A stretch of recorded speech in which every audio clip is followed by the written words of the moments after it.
Report writing, simple बात, 5 marks, कोई doubt नहीं, कोई कुछ नहीं, सीधा रू। क्वेश्चन आया 5 मार्क्स का, छूटा 5 मार्क्स गए, कोई इसका सवाल जवाब नहीं है। आया कर लिया 5 मार्क्स मिलेंगे, कम मिलेंगे 3-4 मिल जाएंगे, लेकिन छोड़ा तो सीधे सीधे 5 मार्क्स जाएंगे। ठीक है, और ये कोई गारंटी नहीं है कि ये आएगा या आर्टिकल आएगा या इन दोनों में चॉइस आएगी, इस बात की भी कोई गारंटी नहीं। ठीक, तो जरा पढ़ ही लो कि क्या होता है। आर्टिकल के बारे में तो हमने पढ़ ही लिया था, जरा इसके बारे में पढ़ लेते हैं कि होता क्या है रिपोर्ट।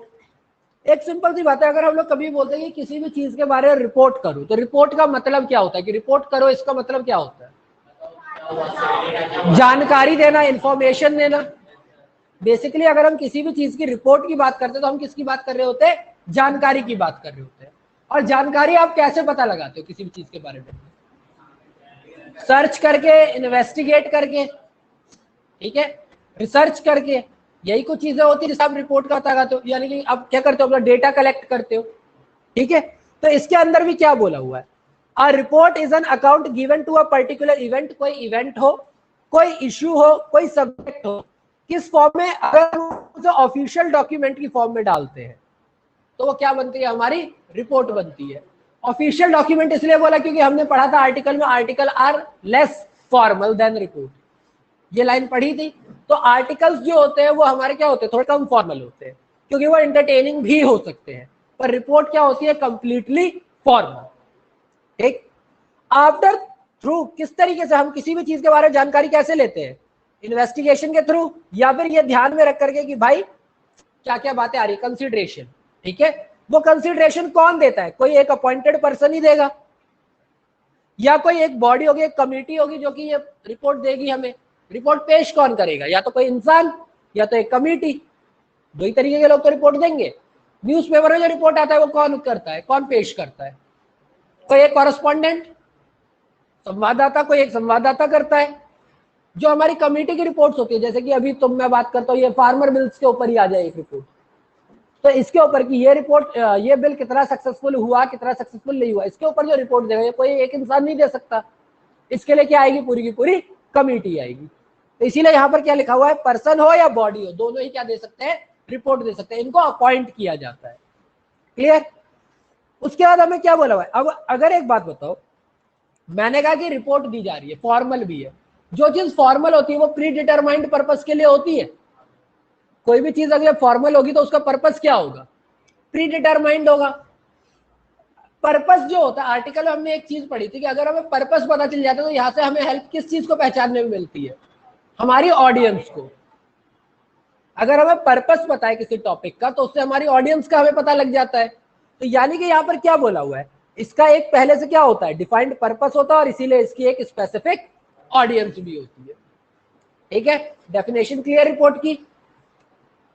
अगर मैं रिपोर्ट की बात करता हूं तो रिपोर्ट कितने टाइप की होती है, 3 टाइप की होती है, न्यूज़पेपर रिपोर्ट, मैगजीन रिपोर्ट, या फिर official report for various organisation. जैसा कि मैंने अपनी क्लास में भी बोला था कि प्लीज विश करना कि ये चीज, ठीक है, और वैसे अभी तक आई भी नहीं है, ठीक है, पर विश करना कि ये आगे आए भी ना, क्योंकि इसका फॉर्मेट ये कहते हैं ये 250 वर्ड 300 वर्ड की बनती नहीं है, पॉसिबल ही नहीं है करना। ठीक है, ये कम से कम 2000 वर्ड 3000 वर्ड, ये ऐसी चीज है। 2000 पन्ने लगते हैं ना, चाहिए 12 से 15 पन्नों की बनती है ऑफिशियल रिपोर्ट। हाँ, अच्छा तुम लोगों ने अभी पढ़ा नहीं, अच्छा ये जो राम मंदिर वाला फैसला आया था, अच्छा यहाँ पर मैं ये डिस्कस नहीं कर रहा फैसला सही था या गलत था, तो वो मुद्दा लेके कोई मत आ जाना मेरे पास। मैं ये बोल रहा हूँ कि राम मंदिर वाला जो फैसला आया था उसमें क्या लिखा हुआ था कि 16,000 पन्नों की रिपोर्ट थी, जिसकी समरी 638 पन्नों की थी। इसे पढ़ने के बाद गवर्नमेंट कहते हैं हमारे 5 जो जजेस थे उनकी कमेटी ने, उनकी टेबल ने ये डिसीजन दिया है। तो 16,000 पन्नों की भी रिपोर्ट बनती है, वो ऑफिशियल रिपोर्ट ही होती है। कमेटी 5 जजेस की कमेटी बोली है मैंने अभी, टेबल बेंच जिसे कहते हैं। ठीक है, और 16,000 वो नहीं पढ़ते, उन्हें आधे मुद्दे तो पता ही होते हो क्या रहा है इसके अंदर, वो मेन पॉइंट होता है। मैंने क्या कहा, 638 पन्नों की समरी। ठीक है, नेट पे है ये डॉक्यूमेंट, आप पढ़ सकते हो, मैं अभी नहीं बोल रहा हूँ। फॉर्मेट क्या होता है? Newspaper report. न्यूज़पेपर रिपोर्ट जो होती है सबसे पहली बात तो किसके लिए लिखी जाती है? या फिर कोई घटना, कोई करंट इवेंट या तो कोई घटना, कोई एक्सीडेंट हो गया, कोई कहते हैं आपने कोई एडवेंचर होता हुआ देख लिया, कोई किडनैपिंग हो, कोई भी ऐसा करंट इवेंट, या फिर अभी जैसे पैरा ओलंपिक्स की ओपनिंग सेरेमनी हुई थी, ये सारे क्या करंट इवेंट्स है। ठीक है, तो ये हमारी क्या कहलाएगी? Newspaper report writing. Newspaper report writing में हम लोग क्या लिखते हैं? टाइटल लिखते हैं। ऑफ कोर्स रिपोर्ट का एक टाइटल तो दोगे ना, बिना टाइटल के तो रिपोर्ट लिखोगे नहीं। फिर बाय लाइन, अभी तो मैंने बोला कि कोई एक कमिटी या फिर इंसान अपॉइंट किया जाएगा, तो जो अपॉइंट किया जाएगा उसका नाम तो लिखोगे। तुम्हारे केस में कोई नाम नहीं लिखोगे, XYZ ABC, हमारा तो 3 लेटर का ही नाम चल रहा होता है ना। प्लेस लिखोगे, डेट हमेशा मेंशन करने की जरूरत नहीं होती। रीजन ये क्या है? और न्यूज़पेपर है, हर पेज पे क्या होती है? डेट।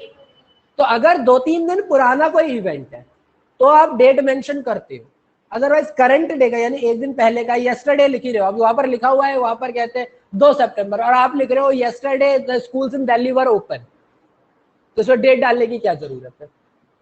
2 सितंबर की डेट आपने ऊपर लिखी हुई है, यस्टरडे आप लिख ही रहे हो, तो इसमें क्या ही डेट डालोगे आप? ठीक है, तो इसमें हमेशा डेट के लिए मेंशन नहीं होती। फिर बात होती है किसकी? बॉडी ऑफ रिपोर्ट की, जो ऑफकोर्स आपको कितने पार्ट में बांटना है जो मैंने पहले भी बताया हुआ है, सेम 5। देन आता है हमारा क्या? Magazine report. मैगजीन रिपोर्ट जो होती है ये कोई स्पेसिफिक इवेंट होता है तो लिखा जाता है, जैसे ब्लड डोनेशन कैंप हो गया, हमारे साइंस फेयर वगैरह के। नहीं, मैं पहले बचपन वाले दे रहा हूँ, बचपन वाले कुछ याद करवा दूं। एनुअल डे फंक्शन हो गया, तो ये सारी चीजें, स्कूल एनुअल डे हो गया, या फिर कहते हैं आपका फैशन वीक हो गया, इन सब चीजों के ऊपर जो होती है, यानी कोई एक प्रॉपर इवेंट, अगर उसको हमें डिफाइन करना हो तो हम लोग क्या लिखेंगे? Magazine report writing. इसके अंदर बस यही फर्क है कि टाइटल होता है, बाय लाइन होती है, डेट और प्लेस दोनों इसके अंदर नहीं आती है, सिर्फ बॉडी ऑफ रिपोर्ट आती है। प्लेस जो है वो न्यूज़पेपर रिपोर्ट राइटिंग में लिखना जरूरी है, पर मैगजीन रिपोर्ट राइटिंग में नहीं। क्लियर हो गई बात? अब एक बात बताओ, जब तुम कोई स्पेसिफिक इवेंट बताओगे तो उसमें प्लेस तो आप वैसे भी मेंशन करोगे ही। अब एक बात, कॉमनवेल्थ की ओपनिंग सेरेमनी की बात कर रहे हो, तो कॉमनवेल्थ और टोक्यो लिखोगे ही, तो उसमें प्लेस अलग से मेंशन क्यों करना?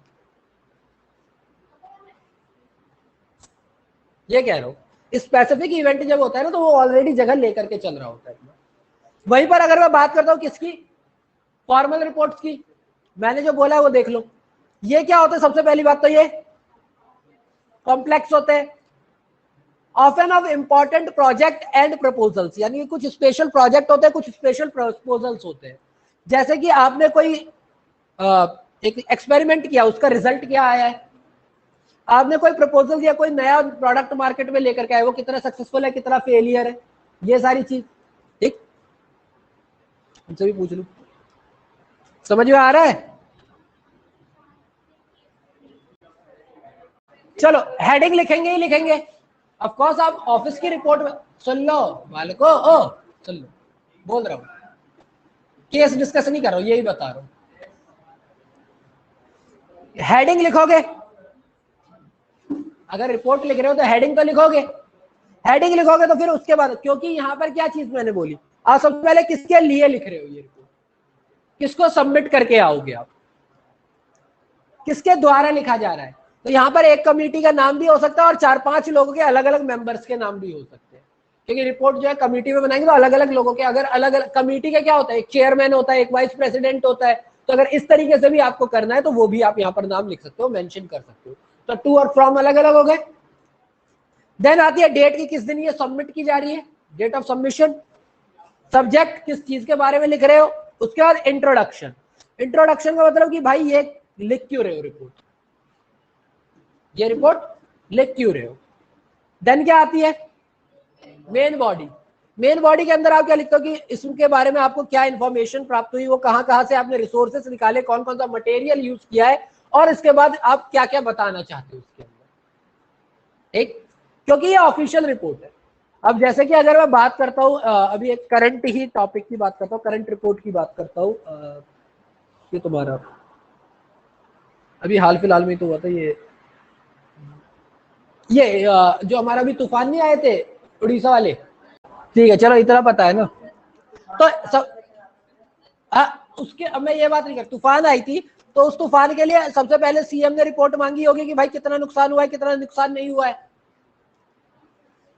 किस कमेटी ने दी होगी? एनडीआरएफ, एनडीआरएफ की टीम, क्योंकि यही नेशनल डिजास्टर के टाइम पे पहुंचती है सबसे ज्यादा। तो एनडीआरएफ की टीम ने कि भाई तुम आपके स्टेट में क्या क्या सुविधाएं थी, क्या क्या सुविधाएं नहीं थी, क्या क्या प्रिकॉशंस लिए गए थे, ये सब यही बताएगी। तो एनडीआरएफ की टीम के अंदर जितने मेंबर्स होंगे उनके नाम भी आएंगे, जिस डेट को सबमिट की जाएगी वो भी आएगी, सब्जेक्ट भी आएगा कि भाई ये तूफान था, इसके बारे में ये रिपोर्ट दी जा रही है। इंट्रोडक्शन की, हम किस चीज के बारे में लिख रहे हैं इसके बारे में अच्छा खासा 50 वर्ड का एक पैराग्राफ होगा। फिर मेन बॉडी होगी कि भाई ये इंफॉर्मेशन आपको मिली कहां से। अगर आपने ये लिखा कि इस इलाके में जो प्रभावित इलाके हैं वहां पर 16,000 परिवार रहते हैं, तो ये डेटा आपको कहां से मिला? इंफॉर्मेशन तो आपने लिख दी कि 16,000 परिवार रहते हैं, लेकिन ये इंफॉर्मेशन कहां से मिली? तो आपको मेंशन करना पड़ेगा रिसोर्सेज से। सेंसस 2011 डाल दोगे ना, जनगणना 2011, ठीक है। मटेरियल क्या क्या यूज किया आपने और उन सब के बारे में डिस्क्रिप्शन। एंड देन आपके जो रिजल्ट आया, यानी आपने जो भी रिसर्च की है उसका रिजल्ट क्या निकल के आया और आप इसका कंक्लूजन क्या देना चाहते हो। क्लियर? रिजल्ट और कंक्लूजन क्या देना चाहते हो, और साथ ही साथ अगर आपका कोई इवेल्युएशन एंड सजेशन है तो, ठीक है। हाँ, ट्रेजिक एक्सीडेंट सिंपल, बचपन से वही सीखते हुए आए। हाँ, tragic car accident, tragic accident, unfortunate event, है ना। और अगर फॉर्च्यूनर हो तो अनफॉर्चुनेट फॉर्च्यूनर। चलो, अभी एक डूबी हुई थी ना फॉर्च्यूनर, ये फरीदाबाद में वीडियो आई थी, देखी थी किसी ने? पूरी की पूरी डूब गई थी पानी के अंदर। चलो, तो ये तो वो पहला फॉर्मेट किसके लिए? ऑफिशियल रिपोर्ट के लिए। इसका एक और फॉर्मेट है, मेरे को सिर्फ समझाना है, ये ज्यादा दिमाग नहीं लगाना इसमें। पहली चीज टाइटल, ठीक है। अगर सेकंड फॉर्मेट लिखते हो किसके लिए? ऑफिशियल रिपोर्ट के लिए, तो क्या लिखोगे? टाइटल। टाइटल में सबसे पहली चीज टू, यानी name of the person report being submitted to, from, name and department यानी कौन दे रहा है, डेट ऑफ सबमिशन, और एक्नॉलेजमेंट। एक्नॉलेजमेंट का मतलब कि इस रिपोर्ट के लिए किस किस लोगों ने आपकी हेल्प की है और किन किन लोगों ने इसे मदद की और किन किन लोगों ने इसे पढ़ करके ओके भी किया है, ये एक्नॉलेजमेंट हो जाती है। क्लियर हो गई बात? देन आता है हमारा टेबल ऑफ कंटेंट, यानी कि आपको रिपोर्ट के अंदर एक टेबल बनानी है कि भैया पहला पेज समरी का, पहले 4 पेज समरी के हैं, जैसा कि अभी मैंने बताया था 638 पेज जो मैंने बोले, है ना। तो यानी कि स्टार्टिंग में ही क्या दे रखी होगी? 638 पेजों की समरी दे रखी होगी, तो बताना पड़ेगा कि पहले समरी दे रखी है हमने, फिर समरी जब खत्म हो जाएगी तो उसके बाद मैंने इंट्रोडक्शन दे रखा है, उसके बाद हमने फाइंडिंग दे रखी, बताता हूँ, उसके बाद कंक्लूजन दे रखा है, उसके बाद रिकमेंडेशन दे रखा है, और उसके बाद बिब्लियोग्राफी दे रखी है। हाँ, क्योंकि समरी जो है तुम पहले लिख ही नहीं सकते ना। तुम किसी भी चीज की समरी कब लिखते हो? जब एंड हो जाती है, लेकिन पेजेस को आगे लगा तो सकते हो ना। वो डिटेल्ड रिपोर्ट है ना, जिसको समरी से काम करना है समरी से काम करे, बाकी इन डिटेल पढ़ने तो इन डिटेल पढ़े। अब एक बात बताओ, कोई ये पढ़ लेगा कि अभी तुमने ही जैसे सिद्धार्थ शुक्ला वाले केस बोला, अभी तुरंत रिसेंट ही बताया है, मर गया, ठीक है, लेकिन अब कैसे मरा, क्यों मरा, ये भी तो देखना पड़ेगा ना। तो यानी बेसिकली आप क्या लिखते हो? पहले समरी के बारे में बताते हो, फिर इंट्रोडक्शन, फिर तुमने क्या क्या चीजें पता लगाई इस इंफॉर्मेशन के बारे में, ये इंफॉर्मेशन कहां से कलेक्ट किया, यानी उनके हमने डिटेल्ड में क्या क्या फॉर्मेट में चेंज क्या लेकर के आए हम, बस कि टेबल ऑफ कंटेंट और समरी हमने क्या कर दी है, एक्स्ट्रा जोड़ दी है। फॉर्मेट 1 और फॉर्मेट 2 में बस यही चेंज है, ठीक है। और लास्ट में हमने क्या डाल दिया? Recommendation and bibliography. फॉर्मेट 1 के अंदर ये चीज नहीं डाली, ठीक है।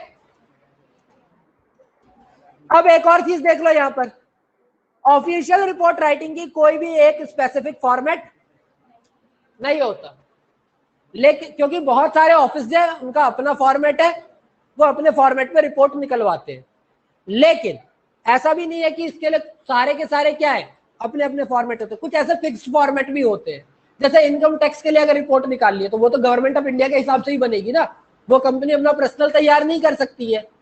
जो तुम्हारी एनुअल मीटिंग होती है, ठीक है, उसके अंदर जो सीए रिपोर्ट पढ़ेगा वो रिपोर्ट का भी क्या होगा, एक फिक्स फॉर्मेट होगा, क्योंकि वो भी किसके हिसाब से होगा, गवर्नमेंट ऑफ इंडिया के हिसाब से होगा, इनकम टैक्स डिपार्टमेंट के हिसाब से होगा। तो यानी कुछ ऐसी रिपोर्ट्स होती है जिनके लिए क्या होता है, फिक्स फॉर्मेट होता है, जैसे कि ये ऑडिट रिपोर्ट, फाइनेंशियल रिपोर्ट, इस टाइप की चीजें। ठीक है, यहां तक क्लियर हुआ? यहां तक सिर्फ हमने क्या डिस्कस किया है कि टाइप ऑफ रिपोर्ट कितनी होती है और उनके फॉर्मेट क्या होते हैं। फॉर्मेट के हिसाब से मोस्टली तुम्हें कितने जानने हैं, 2। देवी तुम तो फ्रंट रो में बैठी हो, फिर भी वार्तालाप, तो मैं वही तो कह रहा हूँ, तुम तो फ्रंट रो में बैठे हो। देखो एक सिंपल सी बात समझो, तुम लोगों को हर चीज सिखाना मेरा काम नहीं है। एक सिंपल बात समझ लो, मैं टीचर हूं, कोई गुरु वुरु नहीं हूं। फर्क होता है, मैं समझा दे रहा हूं फर्क। मैं टीचर हूं, मैं कमरे में आऊंगा, टीच करूंगा, जाऊंगा। गुरु नहीं हूं मैं तुम्हारा कि तुम्हें बैठना कैसे है, तुम्हें उठना कैसे है, तुम्हें चलना कैसे है, तुम्हारे जीवन में क्या क्या बातें सही है, क्या क्या बातें गलत है, हर चीज डिस्कस करूंगा। हम कलयुग वाले हैं, है ना? क्योंकि भाई गुरु बनने के लिए तुम, अगर मेरे को गुरु बनना है तो तुम्हें शिष्य बनना पड़ेगा। और शिष्य का मतलब हो गया कि भाई गुरु कुछ भी करता था उनके साथ सुधारने के लिए। हाँ, यहाँ पर तो बच्चों को अगर थोड़ा सा डांट दो तो बोल देंगे बाहर मिलो, है ना? और गलती से एक आध चाटा अगर लग गया बच्चों को, चलो पहला, ऑल रिपोर्ट्स क्या होते हैं, ऑब्जेक्टिव होते हैं, यानी कि वहां पर आपका पर्सनल ओपिनियन डालने की कोई जरूरत नहीं है। आपके पर्सनल ओपिनियन, आपके इमोशन साइड में रखो, परसेप्शन अपने साइड में रखो, अपनी सारी फीलिंग साइड में रखो। ठीक है, रिपोर्ट है, रिपोर्ट प्रेजेंट करनी है, बात खत्म। वो चीज अच्छी लग रही है, बुरी लग रही है, जो हो रहा है, जितना दुख जो भी है दिल में भरा हुआ है दिल में ही रहने दो, उसे कॉपी पे उतारने की जरूरत नहीं है। हाँ, सजेशन डाल सकते, करेक्ट है, मैंने ये बोला सजेशन, अपनी फीलिंग्स नहीं डाल सकते। मेरे हिसाब से ये किया जाना चाहिए, ठीक है, पर मैं ऐसा फील करता हूं, इससे मुझे बड़ा दुख होता है। तो यहां पर अपनी पर्सनल फीलिंग को रिपोर्ट से अलग रखो। सेकेंड पॉइंट, ऑडियंस कौन सी है तुम्हारी, स्टूडेंट है, सीनियर है, एडल्ट है, बच्चे हैं, कहते हैं ग्रुप ऑफ यूथ है, आपके एजुकेशन वाले हैं, गेम्स वाले, कार्स वाले, जो भी रिपोर्ट लिख रहे हो उसको एक टारगेट ऑडियंस के हिसाब से लिखो। ठीक है, पर्सनल प्रोनाउंस को यूज नहीं करना है, आई, मी, वी, अस, यू। ये मैंने पहले भी बताया था, मैसेज भी किया था अलग से कि थर्ड पर्सन में ट्राई करो, जितना ज्यादा थर्ड पर्सन में लिख सकते हो आप उतना ज्यादा अच्छा है। दे, ही, ओके, इस तरीके से इनमें ज्यादा यूज करोगे तो ज्यादा फायदा है। फर्स्ट पर्सन और सेकंड पर्सन को यूज करने की कोशिश मिनिमम रखो। Next, passive voice. रिपोर्ट लिखते हो तो कोशिश करो कि आप ज्यादा से ज्यादा क्या कर रहे हो, पैसिव वॉइस का यूज कर रहे हो, यानी वर्ब की थर्ड फॉर्म ज्यादा यूज कर रहे हो। पास्ट टेंस में भी लिख सकते हो, क्योंकि पास्ट टेंस में सारे रिपोर्ट नहीं लिख सकते ना। कि मैंने क्या कहा था, रिपोर्ट फ्यूचर के लिए भी हो सकती है। पास्ट में तो आप तभी लिखोगे ना जब कोई इवेंट हो चुका है। प्रेजेंट की कौन सी रिपोर्ट होती है? तो जो क्लास की रिपोर्ट लूंगा वो मैं बाद में दूंगा, क्लास होने के बाद की बात है, तो वो तो पास्ट हो गया ना, पॉसिबल ही नहीं है। The language should be clear, concise and to the point, यानी कि फालतू की राम कथा लिखने की जरूरत नहीं है, टू द पॉइंट लिखो, एक्यूरेट बात लिखो। टेक्निकल जार्गन्स डालने की जरूरत नहीं है, जार्गन्स के ऊपर पहले भी बात हो रखी है हमारी, यानी कि ऐसे शब्द जो क्या होते हैं, एरिया रिलेटेड होते हैं या सब्जेक्ट रिलेटेड होते हैं, उनको यूज करने की जरूरत नहीं है, क्योंकि सभी को इनके बारे में पता नहीं होता। तो नॉर्मल यूज करो, जार्गन्स वगैरह यूज करने की जरूरत नहीं है। Next, information should be organised logically and coherently. Logically का मतलब आप जो भी बातें दे रहे हो उसका मतलब निकल करके आ रहा है और वो एक सीक्वेंस में जुड़े हुए। कोहेरेंट का मतलब सीक्वेंस में जुड़े हुए। ऐसा नहीं है कि आपने पहले एंडिंग बता दी फिर स्टार्टिंग बता दी। अब समरी भी इवेंट डाल रहे हो तो समरी भी जब इवेंट डालते हैं तो उसमें भी क्या करते हैं, ओपनिंग तो लिखते ही है अपनी जगह पर, ठीक है। तो इसीलिए कोहेरेंट होना चाहिए, आपका एक पैराग्राफ दूसरे पैराग्राफ से कनेक्टेड होना चाहिए, उसी बात को आगे लेकर के जाएंगे, ठीक है। और last, grammar and syntax error practice, इसके अलावा कोई तरीका नहीं है इसको करने का। पढ़ो, लिखने से पहले चीजों को पढ़ो, सर्च करो, उसके बाद लिखो। पढ़ोगे ग्रामेटिकल चीजें भी समझ में आएंगी, कुछ इंपॉर्टेंट वर्ड्स भी मिल जाएंगे और लिख भी पाओगे। मैंने टेस्ट बोला है कि प्रैक्टिस बोली है? तो फिर टेस्ट में दूंगा मैं ऐसा कुछ? प्रैक्टिस के लिए दूं ना मैं ऐसा तो कि भाई मोबाइल लो सर्च करो ढूंढो, टेस्ट में भी ऐसा करूं कुछ? ठीक। अब ये समझो, यहां पर रिपोर्ट राइटिंग में जो सीक्वेंस की बात कर रहा था वो क्या होती है। जब आप एक रिपोर्ट राइटिंग लिखते हो तो उसके अंदर एक सीक्वेंस होना चाहिए। अब रिपोर्ट राइटिंग दो तरीके की हो सकती है। कौन कौन सी? एक जो डिफाइंड रीडर्स के लिए होगी और एक जो जनरल रीडर के लिए होगी। जो डिफाइंड रीडर्स के लिए होगी उनके लिए आपको क्या करना पड़ेगा, इंफॉर्मेशन गैदर करनी पड़ेगी, रिसर्च करनी पड़ेगी, इन्वेस्टिगेशन करनी पड़ेगी, क्योंकि टॉपिक भी क्या होगा, स्पेसिफिक होगा। लेकिन जो जनरल ऑडियंस है उसके लिए आप कोई घटना बता रहे होगे, तो अगर कोई चीज हो रही है आपकी सराउंडिंग में, कोई घटना हो रही है, तो वहां पर आप रिसर्च इन्वेस्टिगेशन नहीं करोगे, वहां पे आपको शेरलॉक होम्स नहीं बनना है। वहां पे बस आपको जाकर के चीजें देखनी है कि क्या दिख रहा है आपको और वो बता देना, ठीक है। वो क्या होता है, तो यानी आपको सिर्फ ऑब्जर्व करना है, इंफॉर्मेशन कलेक्ट करनी। ऑब्जर्व का मतलब एक्सीडेंट की बात करते हैं तो गाड़ी कौन सी गाड़ी के बीच हुआ, गाड़ी के ओनर कौन थे, किस टाइम पे हुआ, कौन सी जगह पे हुआ, किस चीज से एक्सीडेंट हुआ, कितना नुकसान हुआ, पुलिस कितनी देर में आई, एम्बुलेंस कितनी देर में आई, ये हो गए ऑब्जर्वेशन, ठीक है। इन्वेस्टिगेशन की अगर मैं बात करता हूँ तो इन्वेस्टिगेशन में किस चीज में डालूंगा, जैसे मैंने अभी फार्मर बिल्स की बात की, फार्मर बिल्स में ये बिल लाया गया तो इसका फायदा कितना हो रहा है, इसका नुकसान कौन से एरिया में हो रहा है, कौन से राज्य को इसका सबसे ज्यादा फायदा मिला है, किन राज्यों को इसका सबसे कम फायदा मिला है, कौन से किसानों को सबसे ज्यादा प्रॉफिट हुआ है, कौन से किसान यहाँ पर नहीं फायदा ले पा रहे, क्यों पंजाब हरियाणा के किसान आए हुए, क्यों उड़ीसा बिहार के किसान नहीं आए हुए। ये सारी चीजें क्या होती है, ऑब्जर्व नहीं कर सकते आप, ये इन्वेस्टिगेट करोगे। समझ में आ गई बात? तो ये चीज तो क्लियर हो गई है ना, कि जनरल ऑडियंस के लिए इवेंट होगा और इनके लिए क्या होगा, कोई पर्टिकुलर इशू होगा। तो नॉर्मल इवेंट होगा वो किसके लिए होगा, जनरल रीडर के लिए होगा। जो इवेंट होगा वो किसके लिए होगा, डिफाइंड रीडर्स के लिए होगा। तो इनका जो जनरल रीडर के लिए आप जो इन्फॉर्मेशन लिखते हो उसमें क्या होता है, जो भी आप रिपोर्ट लिखते हो उसमें क्या करते हो, सिर्फ आप इन्फॉर्मेशन बता देते हो लोगों को कि भाई ऐसा ऐसा हुआ है। जैसे ताजपुर पहाड़ी पे पानी भर गया, नाव चलने लग गई, लोगों ने वीडियो बना ली और गाने डाल दिए, ठीक है, और 3-4 अलग अलग गाने डाले। तगड़ी बिलासपुर की तो बात कर रहा हूँ।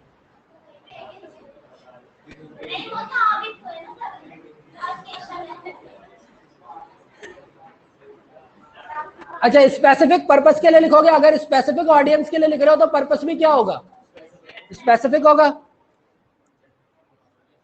ये कहां पर होती है, जो नॉर्मल इंफॉर्मेशन होती है वो आपको कहां पे मिल जाती है, मैगजीन में मिल जाती है या न्यूज़पेपर में। पर इसके लिए क्या होता है, एक ऑडियंस होती है तो एक स्पेशल रिपोर्ट बन करके आती है, तो इसके लिए स्पेसिफिक फॉर्मेट भी होते हैं, ठीक है। अब लास्ट आप स्टेप्स पढ़ लो आज की क्लास के लिए, ताकि स्टेप्स पढ़ाने के बाद मैं नेक्स्ट क्लास में आप लोगों को एक दो एग्जांपल्स करवा दूंगा। पहली चीज तो ये है, देखो ये तो समझ में आ ही गया होगा।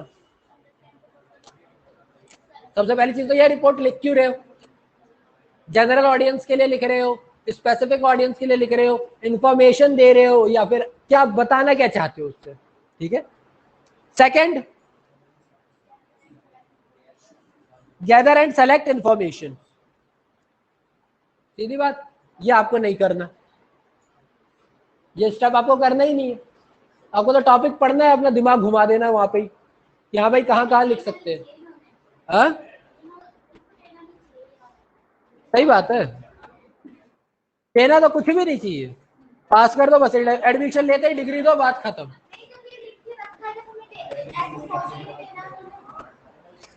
अब कल को तुम लोग अगर फाइनेंशियल डिपार्टमेंट में जाते हो तो क्या तुम लोग रिपोर्ट लिखोगे नहीं?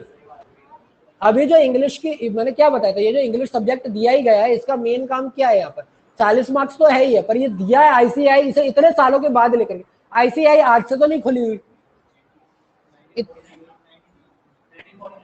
और अब जो पहला एग्जाम तो नहीं था ना 2018 इनका, उससे पहले से सीए बनाती हुई आ रही है ये, तो फिर अब इन्हें क्या जरूरत पड़ गई कि इंग्लिश डालने की 4-5 साल में, क्योंकि अब ग्लोबलाइजेशन का वो इम्पैक्ट आ गया है कि विदेशी कंपनियां इंडिया में इन्वेस्ट कर रही हैं, यहाँ के लोग काम कर रहे हैं, और यहाँ के लोगों को प्रेजेंटेशन देनी नहीं आ रही है। सबसे बड़ी प्रॉब्लम यही है कि लैक ऑफ कम्युनिकेशन हो रही है। बच्चा रिपोर्ट बना के तैयार कर देता है, प्रेजेंट कैसे करना आता पता नहीं। रिपोर्ट बना के तैयार कर देगा, एनालाइज कर देगा, सब कुछ कर देगा, प्रेजेंट कैसे करना है वही नहीं पता, अपने आप को कैसे प्रेजेंट करना है वही नहीं पता।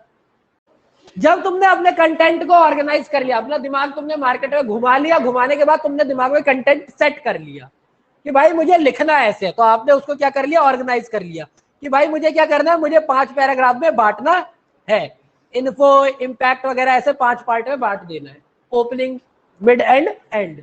अगर कोई इवेंट ही बता रहा हो तो क्या होगा, opening mid and and, conclusion वगैरह होगी। जैसे कोई एक्सीडेंट की बात हो रही है तो सबसे पहले ओपनिंग ही होगी कि भाई एक्सीडेंट कहाँ हुआ, किस चीज का हुआ, किन के बीच में हुआ, उसके बाद बात होगी कि एक्सीडेंट के बाद का वहां का सिनेरियो क्या था, वो मिड बॉडी हो जाएगी। एंड ये हो जाएगा कि गवर्नमेंट ने या फिर क्या रिपोर्ट निकल के रखा है, क्यों एक्सीडेंट हुआ या क्या हुआ। ठीक है, तो यही 3 चीजें होंगी, तो आपको ऑर्गेनाइज करना है, देन उसके बाद अपने मटेरियल को एनालाइज करना है, जो कि आप नहीं करोगे, आप बस लिखोगे और अगले क्वेश्चन पे बढ़ जाओगे। इतना टाइम होगा ही नहीं ना, और उसके बाद सीधा क्या करोगे, और ये स्टेप तो वैसे ही छोड़ दो। मेरे हिसाब से आपको बस एक ही काम करना होगा कि भाई टॉपिक पढ़ा और लिखना चालू कर दिया, तो यानी कि आपको वेरियस टॉपिक्स के बारे में वेरियस इंफॉर्मेशन अभी से गैदर करनी पड़ेगी,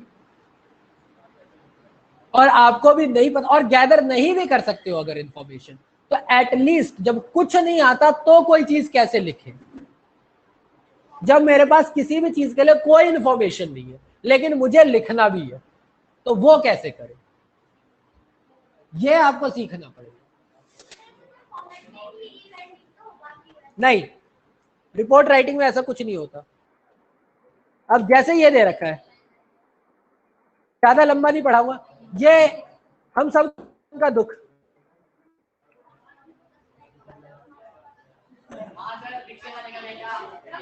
क्या तो रहा हूं, बचपन का दुख,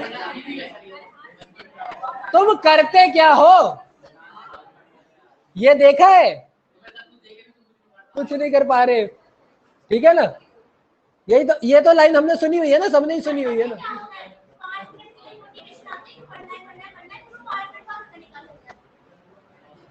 मेरे अंदर तो 5 मिनट के लिए भी नहीं आई थी, सीरियसली। मेरे को इन चीजों से कभी कोई मोटिवेशन नहीं आई, ये ऐसी घटना होती है या ये होती है। हाँ ये जरूर होता है कि यार हम कहाँ लैक कर रहे हैं वो पता कर ले, एक बार वो पता चल जाता तो फिर उसको रिमूव कर लेते हैं। आपको यही पता करना बहुत टफ पड़ता है कि आप लैक कहाँ कर रहे हो, ठीक नहीं हो जाता वो तो कर लेते हैं। फिर वहां पर एक चीज आती है शीर डिटर्मिनेशन। अब आपकी डिटर्मिनेशन कहां पर है उसके ऊपर डिपेंड करेगी ना बात। आपकी अगर आपको आपकी प्रेफरेंस ही नहीं पता तो आपको आपकी लैकिंग पता नहीं होगी। जब तक आप किसी चीज को प्रेफरेंस नहीं दोगे तब तक, मैं जैसे तुम लोगों को मैंने बता रखा है कि हाँ मैं इंस्टा वगैरह हर चीज पे रहता हूँ, मैं एक्टिव रहता हूँ, मैं करता हूँ, लेकिन हाँ ऐसा भी नहीं है, कभी कभार होता है कि मैं दिन में 5 घंटे भी चला रखे हैं मैंने इंस्टा, लेकिन वहीं पर अगर टाइम चेंज होता है, बिल्कुल नहीं होता तो होता है मैं 10 मिनट चला लूँ, बहुत बड़ी बात है, वो भी रात में सोने से पहले, एक बार गए बस चेक किया, एक कोई फोटो अपलोड कर दिया, अपलोड मारी, बात खत्म। तो ये होता है कि आपकी प्रेफरेंस कहाँ जा रही है, आपको अपनी प्रेफरेंस डिस्ट्रीब्यूट करनी पड़ेगी ना, आपको अपनी प्रेफरेंस तो डिस्ट्रीब्यूट करनी पड़ेगी। मैंने कहा ना जिद्दी बेशरम दोनों होना पड़ेगा। अब मैं बोलता हूँ, ये वर्ड बोलता हूँ तो आप लोगों को लगेगा क्या अजीब सी बातें हो रही, पर रियल बात है, पढ़ने के लिए जिद्दी और बेशरम होना पड़ेगा। जिद्दी तो इसलिए होना पड़ेगा कि ताकि खुद से ही जीत सके। रिपोर्ट राइटिंग के बारे में मैंने इंफॉर्मेशन दे दी है, अभी आपको नेक्स्ट क्लास में हम लोग इसकी प्रैक्टिस कर लेंगे कि लिखना कैसे है, ठीक है। बाकी आप लोग खुद से भी एक बार करके देखो, अभी करके नहीं, अभी सिर्फ पढ़ के देखो। यानी जितने भी रिपोर्ट राइटिंग दे रखी है ना, 3-4 रिपोर्ट राइटिंग जो है आप रीडिंग करो और समझो कि टॉपिक को ये किस तरीके से ड्राइव कर रहे, किस पैराग्राफ को ये किस तरीके से बांट रहे, ठीक है।